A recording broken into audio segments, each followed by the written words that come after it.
Hello everyone, I hope आप सभी अच्छे से होंगे एंड आई होप कि आप सबकी प्रिपरेशन अच्छे से जा रही होगी। कोर्स बीएड हम उसके टॉपिक्स अपलोड करते हैं। कोर्स टाइटल जो हमारा चल रहा है आजकल that is educational measurement and evaluation. उसका हमें टॉपिक पढ़ना है that is essay type test, its merits and demerits. Topic start करने से पहले मैं बताना चाहती हूँ, अगर आप मेरी चैनल पे नए हैं तो मेरी चैनल पे बीएड के जितने भी कोर्सेज हैं उसके सारे टॉपिक्स अवेलेबल रहते हैं। आपको अगर ऐसे टॉपिक्स नहीं जो है सर्च पे आते हैं तो आप मेरी प्लेलिस्ट सेव कर सकते हैं। मेरी प्लेलिस्ट पे जितने भी बीएड के कोर्सेज है वो सारे अवेलेबल हैं। चलिए स्टार्ट करते हैं। ऐसे टाइप टेस्ट, तो सिंपली ऐसे टाइप टेस्ट क्या होता है, जो हमारे बीएड में पेपर आता है उसमें जो क्वेश्चंस होते हैं उनका आंसर हम डिटेल में दे सकते हैं।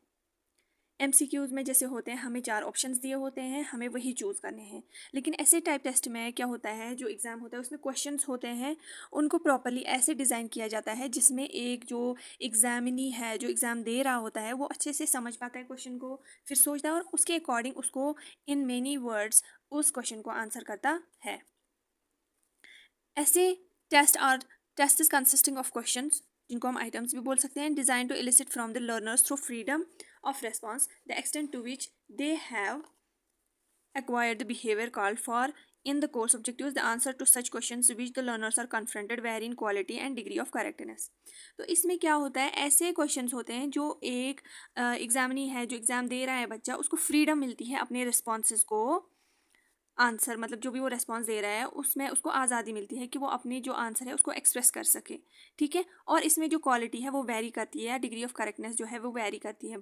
एक बच्चा एक हिसाब से आंसर देता है और दूसरा बच्चा दूसरे हिसाब से आंसर देता है, कंपेयर टू एमसीक्यू जिसमें हर कोई बच्चे का जो आंसर है, मतलब जिसको आता होगा तो सेम ही आंसर होता है। ठीक है, most times these answers are not complete and they also have poor psychometric quality और measurement qualities although popular among classroom teacher.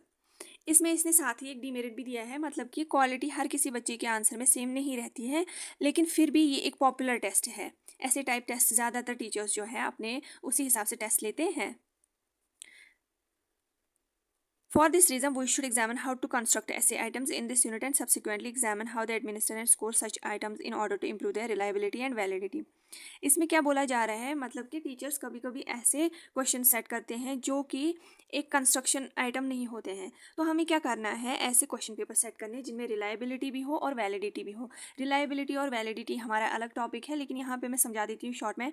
Reliability क्या होता है, मतलब ऐसा क्वेश्चन पेपर होना चाहिए, अगर बच्चे ने आंसर किया तो अगर एक टीचर वो आंसर पेपर चेक करेगा, उसके 10 में से 10 आ गए, तो दूसरा पेपर जो टीचर वो क्वेश्चन पेपर या आंसर पेपर चेक करेगा तो वहाँ पे भी सेम आने चाहिए। ऐसा नहीं कि उसके एक टीचर ने चेक किया तो 10 में से 10 आए, दूसरे ने चेक किया तो 10 में से 4 आए, तो उस टेस्ट को हम रिलायबल नहीं बोलेंगे। और वैलिडिटी क्या होती है, मतलब कि हम जो बच्चे में टेस्ट करना चाहते हैं उस हिसाब से हम पेपर जो है वो असाइन करते हैं। अगर जो हमने मतलब ऑब्जेक्टिव रखा था कि हम ये मेजर करना चाहते हैं, अगर वही उस क्वेश्चन पेपर में हुआ तो हम बोलेंगे ये टेस्ट वैलिड है, अगर नहीं हुआ तो हम बोलेंगे ये वैलिड नहीं है। ठीक है, this is a type of test introduced in this country by the colonial education. In this case, the testees or the students have the responsibility of thinking out the answers to the questions asked. Testees यहाँ पे होता है examiner या जो teacher वगैरह exam लेते हैं। तो ये क्या बोल रहा है, ये जो ऐसे टाइप टेस्ट है ये बहुत कॉलोनियल एजुकेशन है, मतलब ये कंट्री में बहुत सारे जो टाइम से है वो चलते आ रही हैं। ठीक है, और यहाँ पे जो स्टूडेंट है उसको थिंकिंग का मौका मिलता है और वो उस हिसाब से आंसर करता है जिस हिसाब से उसका क्वेश्चन पूछा जाता है। They are the freedom to express और स्टेट, मतलब उनको आज़ादी है अपने जो भी उनके दिमाग में वो सोच रहे हैं इस क्वेश्चन का आंसर इस तरह आना चाहिए, तो जितना वो सोचते हैं उतना ही वो लिख पाते हैं, मतलब फ्रीडम है उनको थिंकिंग की। The answer in their own words, मतलब वो अपने जो भी वो सोच रहे होते हैं अपने ओन वर्ड्स में वो आंसर लिख सकते हैं इसमें। It is a free answer kind of test. ये जो टेस्ट जो है ऐसे टाइप टेस्ट, ये एक फ्री आंसर काइंड मतलब फ्री आंसर टाइप का टेस्ट होता है। यहाँ पे बच्चा जितना मर्जी चाहे उतना लिख सकता है वो। ठीक है, it is use by teacher to measure achievement performance etcetera from classroom instruction. ये जो है ये टेस्ट एक टीचर तभी लेता है जब वो मेजर करना चाहता है अचीवमेंट या परफॉर्मेंस। ठीक है, उन्होंने अपने जो गोल सेट किए थे क्या वो सारा बच्चों को समझ आया, जो उन्होंने पढ़ाने के दौरान गोल सेट किए थे क्या वो सारा समझ आया, बच्चों को कितना अचीवमेंट हुआ, वो टेस्ट करने के लिए वो ऐसे टाइप टेस्ट जो है बनाते हैं। या बच्चों की परफॉर्मेंस किस तरह इंप्रूव हो रही है वो टेस्ट करने के लिए भी वो ऐसे टाइप टेस्ट जो है वो कंडक्ट करते हैं। In this case you will have the opportunity to write what you want. ऐसे टाइप टेस्ट में एक बच्चा जो भी वो चाहता है लिखना, जो भी उसके दिमाग में आ रहा है वो किसी भी मतलब तरीके से वो लिख सकता है। लेकिन इसके ऑपोजिट में अगर हम देखें एमसीक्यू में ऐसा कोई केस नहीं है। The essay type items are used to assess skills in organizing and summarizing the information and explaining the events or places. इसमें क्या होता है, ये जो essay type test है ये किस लिए इस्तेमाल किया जाता है, assess करने के लिए जो है, या समराइजिंग करने के लिए इंफॉर्मेशन वगैरह, या एक्सप्लेन करने के लिए कोई भी इवेंट अगर किसी बच्चे के दिमाग में आता है. Robert L Ebel and David A Frisbie पढ़ सकते हैं. An essay test presents one or more questions or other tasks that require extended written response from the person being tested. यहाँ पे जो हम essay type test लेते हैं, इसमें हम क्या करते हैं, बच्चे देखते हैं हम कि बच्चा किस मतलब कितना एक्सटेंड कर सकता है अपना आंसर. ठीक है, अब हम देख लेंगे कुछ types of test. First is restricted. ठीक है, ये यहाँ पे फर्स्ट इज अनरेस्ट्रिक्टेड. यहाँ पे आप वर्ड से ही समझ सकते हैं. अनरेस्ट्रिक्टेड एक ऐसे टाइप टेस्ट होता है, दूसरा है रेस्ट्रिक्टेड. अनरेस्ट्रिक्टेड में हम ऐसा क्वेश्चन देते हैं और उस क्वेश्चन का बच्चा जितना चाहे उतने वर्ड्स में आंसर लिख सकता है. रेस्ट्रिक्टेड में हम जैसे आजकल बीएड में क्वेश्चन आते हैं, वहाँ पे लिखा होता है आंसर इन 500 वर्ड्स और 250 वर्ड्स, तो वो होते हैं रेस्ट्रिक्टेड. मतलब बच्चे को उतने ही वर्ड्स में, ना उससे कम, अगर ज़्यादा थोड़ा बहुत हो जाए तो मतलब उतने ही वर्ड्स में उसको आंसर देना होता है रेस्ट्रिक्टेड ऐसे टाइप में. लेकिन अनरेस्ट्रिक्टेड में जितने बच्चा मतलब चाहे आंसर कर सकता है, जितने सेंटेंसेस है, जितने वर्ड्स में वो चाहे उतने वर्ड्स में वो आंसर कर सकता है.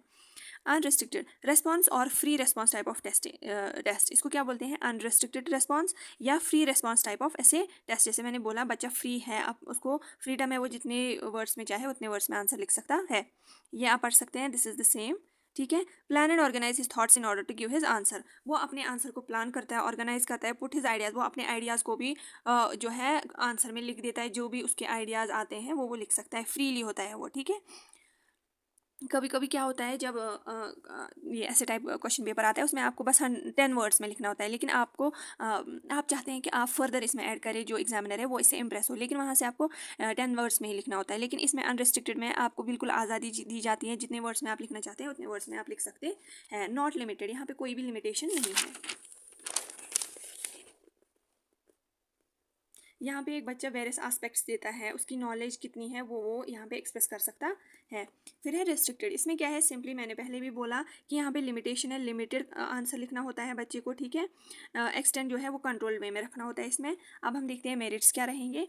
It measures the complex learning outcomes. ये कम्प्लेक्स लर्निंग आउटकम्स एक बच्चे की मेजर करता है. ठीक है, it gives more importance on the integration and application of thinking या प्रॉब्लम सॉल्विंग स्किल्स. ये किसकी इंपॉर्टेंस को मद्देनजर रख के क्वेश्चन पेपर जो है सेट करता है, बच्चे की थिंकिंग जो है उस पर वो बढ़नी चाहिए और उसकी प्रॉब्लम सॉल्विंग स्किल्स भी इम्प्रूव होने चाहिए.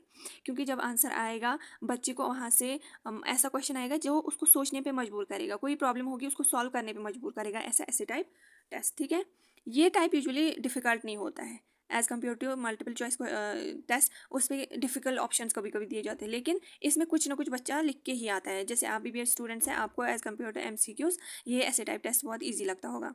It evaluates the style of expression and the language knowledge of the students. यहाँ पे बच्चा अपने आप को एक्सप्रेस भी करता है डिफरेंट स्टाइल्स में, लैंग्वेज भी, अपनी नॉलेज भी जो है वो पुट फॉरवर्ड करता है.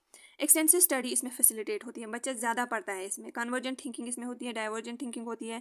It develops the judgement ability of the student. बच्चे में जजमेंट एबिलिटी जो है वो डेवलप होती है. It is easy and economical to administer. इसमें ज़्यादा पैसे भी नहीं लगते.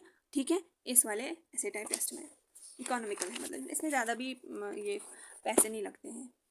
It can be easily and conveniently written on the chalkboard because of few items involve. इसमें कुछ ही क्वेश्चंस होते हैं, ज़्यादा इतना नहीं होता है. ठीक है, तो ईजी होता है चॉकबोर्ड पे भी लिखना. This saves material and time for production. इसमें टाइम भी बचता है और मटेरियल्स भी सेव होते हैं इस वाले टेस्ट में. ये इन डेप्थ मेजर करने के लिए यूज़ होता है. ठीक है, इट डज नॉट एनकरेज गेसिंग एंड चीटिंग. इसमें गेस भी नहीं होता है. अगर आपने देखा होगा मल्टीपल चॉइस में ज़्यादातर गेस करता है बच्चा और उसके मार्क्स जो है कभी कभी फुल आ जाते हैं या वो पास भी हो जाता है. लेकिन इसमें गेस वगैरह नहीं चलती है, ना इसमें चीटिंग होगी. कोई बच्चा MCQ में क्या करता है, दूसरे से ऐसे देख के आंसर देख लिया फटाफट, जल्दी नोट कर लिया, लेकिन इसमें चीटिंग वाला सिस्टम ज़्यादातर नहीं होता है. ठीक है, ये बहुत ही ज़्यादा एप्लीकेबल है क्योंकि बहुत सारे इससे मतलब इसको ईजी समझते हैं. ठीक है, हायर लेवल्स में ये ज़्यादा एप्लीकेबल है क्योंकि इसके जो है आउटकम्स मेजर करने के लिए इसको यूज़ किया जाता है इन हायर लेवल्स. इसमें ज़्यादा टाइम भी नहीं लगता. ऐसे item is easy to construct. ठीक है, तो चलिए ये आप देख लेना. ठीक है, डीमेरिट्स या लिमिटेशंस हम देखते हैं ऐसे टाइप टेस्ट का। तो ऐसे type questions are less valid and less reliable in comparison to objective type test. ठीक है, ऐसे टाइप टेस्ट जो है ये लेस वैलिड होते हैं, लेस रिलायबल होते हैं। एग्जाम्पल से मैं समझा देती हूँ। जैसे मैंने पहले भी बोला वैलिडिटी और रिलायबिलिटी क्या होती है। अगर हम देखें ऑब्जेक्टिव टाइप क्वेश्चन में जो एग्जामिनर चेक कर रहा होता है पेपर सबका सेम ही होगा। अगर एक ने वो आंसर बच्चे ने लिखा है तो हर कोई टीचर जो है वो देखेगा इसने ये पॉइंट मार्क किया है तो ये ठीक ही होगा। लेकिन जो ऐसे टाइप टेस्ट होता है अलग अलग बच्चा जो है वो आंसर लिखता है, एक जो चेक करता है पेपर, एक टीचर का माइंडसेट अलग होगा, दूसरे टीचर का माइंडसेट अलग होगा। तो उसके हिसाब से जो है वो जो पेपर एक ही स्टूडेंट का दो टीचर चेक करेंगे तो अलग अलग मार्क्स भी वो असाइन कर सकते हैं। तो उस हिसाब से ये रिलायबल लेस है और वैलिड भी लेस है। ठीक है, as compare to objective type test. ऐसे टाइप आइटम्स आर सब्जेक्टिव। यहाँ पे सब्जेक्टिव ऐसे टाइप टेस्ट होता है।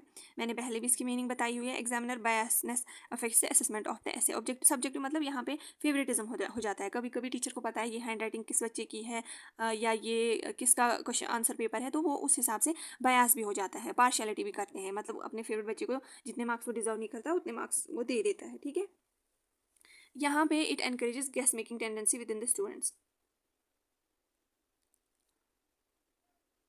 यहाँ पे आप ये अभी ऐसे ही रखो, ये मैं बाद में क्लियर करूँगी। गेस मेकिंग उसमें होती है। ठीक है, ये आप जो है it facilitates cramming and wrote memory. यहाँ पे क्या होती है, बच्चा रट्टा मारते हैं ज़्यादा। जो ऑब्जेक्टिव टाइप टेस्ट है उसमें ये सब नहीं चलता कि कोई रट्टा मारेगा, नहीं, उसमें बिल्कुल जो है कॉन्सेप्ट्स क्लियर होने चाहिए। लेकिन ये जो ऐसे टाइप टेस्ट है इसमें क्रैमिंग ज़्यादा होती है, बच्चा रट्टा करके लिख देता है कुछ भी पेपर में और पास हो जाता है। It makes the total teaching learning situation है डिक्टेशन वर्क। ये इसमें सिंपली डिक्टेशन होती है, इसमें क्लियर कंसेप्ट वगैरह नहीं होते हैं। ठीक है, the valuation of essay type question vary from examiner to examiner so it is less objective. यहाँ पे एग्जामिनर टू एग्जामिनर जो है वैल्यूएशन वो डिफर करती है। जैसे मैंने पहले भी बोला एक टीचर ज़्यादा मार्क्स देगा अपने हिसाब से, एक टीचर दूसरा जो है वो कम देगा। It is more time consuming at the time of scoring. जैसे मैंने बोला इसमें कम टाइम लगता है। कम टाइम किस में लगता है, क्वेश्चन पेपर सेट करने में या एग्जाम देने में। लेकिन उसके ऑपोजिट में जब टीचर इसको चेक करता है, इतने 10-10 मानो 10-10 पेजेस का आंसर शीट होगा या 20-20 पेजेस का आंसर शीट होगा, तो टीचर जो है जो इस पेपर को चेक करेगा ऐसे टाइप टेस्ट के कोई आंसर पेपर को जब वो चेक करेगा तो उसको ऑब्वियसली बहुत ज़्यादा टाइम लगेगा। तो उस टाइम पे स्कोरिंग के टाइम भी बहुत ज़्यादा हेक्टिक हो जाता है ऐसे टाइप टेस्ट। ठीक है, examiner physical health and mental health condition affects scoring of the essay type test. जैसे मैंने बोला ऐसे टाइप टेस्ट में बच्चा जितना चाहे उतना लिख सकता है। कभी कभी ऐसा भी होता है बच्चा कुछ भी लिख देता है जो कि क्वेश्चन के हिसाब से आंसर सही नहीं होता है, तो टीचर को कभी कभी हेक्टिक लगता है। अगर कभी कभी physical health mental health examiner जो चेक कर रहा है पेपर उसकी सही नहीं होगी फिजिकल या मेंटल हेल्थ, जब वो बहुत सारे पेजेस लिखते हुए देखेगा तो वो पढ़ेगा भी नहीं और ऐसे ही कुछ भी अगर उसको कहीं पे या कभी वो मतलब परेशान होगा अपने पर्सनल इश्यूज़ की वजह से, तो वो क्या करेगा, वो बोलेगा इतने पेजेस कौन पढ़ेगा और उसको सीधा ही क्रॉस देगा या जितने वो डिजर्व करता है उतने नहीं देगा, उसको कम देगा। तो उस हिसाब से यहाँ पे अफेक्ट होती है स्कोरिंग, जिसकी मतलब जब भी वो मार्क्स देता है वो कम या ज़्यादा भी आते हैं। ठीक है, तो ये इसका एक नेगेटिव पॉइंट है। inadequate in sampling subject matter content and course objective since it provides limited sampling। इसमें limited sampling provide होती है तो उससे inadequate sampling होती है। ठीक है, ग्रेडिंग ऑफ ऐसे टेस्ट, ग्रेडिंग ऑफ ऐसे टेस्ट इज टाइम कंज्यूमिंग। मैंने पहले भी बोला ग्रेड करना किस बच्चे में ज़्यादा आए किस बच्चे में कम आए या वो सब जो है स्कोरिंग वगैरह वो टाइम कंज्यूमिंग, उसमें टाइम लगता है। ऐसे questions don't cover the course content and the objectives as comprehensively as possible. ऐसे क्वेश्चंस में जैसे ऑब्जेक्टिव पेपर जब एमसीक्यू वाला ऑब्जेक्टिव टाइप पेपर जब निकाला जाता है उसमें हर पूरा कंटेंट जो बच्चों ने पढ़ा है हर किसी पोर्शन को कवर किया जाता है, हर किसी पोर्शन से क्वेश्चंस आ जाते हैं। लेकिन ऐसे टाइप टेस्ट में जो है कुछ ही कंटेंट से क्वेश्चंस दिए जाते हैं, बाकी जो है वो बाकी जो पढ़ा होता है वो एक टाइप से एक किस्म से वेस्ट हो जाता है। ठीक है, it is inadequate in sampling subject, ये मैंने बताया हुआ है। A variation which range from near perfect scores to those representing, ये आप छोड़ दो यहाँ तक आप तो चलिए ये था आज का हमारा टॉपिक। आपको वीडियो अच्छा लगा, इन्फॉर्मेटिव लगा तो आप मेरी चैनल को सब्सक्राइब कर सकते हैं, एजुकेशन एम्पावरमेंट को, और कमेंट्स में बता सकते हैं। अगर आपको कहीं पे कन्फ्यूजन हो रहा है तो मैं वो वहाँ पे आपको आंसर करने की कोशिश करूँगी। और आप ज़्यादा से ज़्यादा मेरी चैनल को शेयर कर सकते हैं with your friends, classmates and WhatsApp groups जो भी आपके बीएड के बने होंगे। Thank you so much for watching this video and all the best for your exams.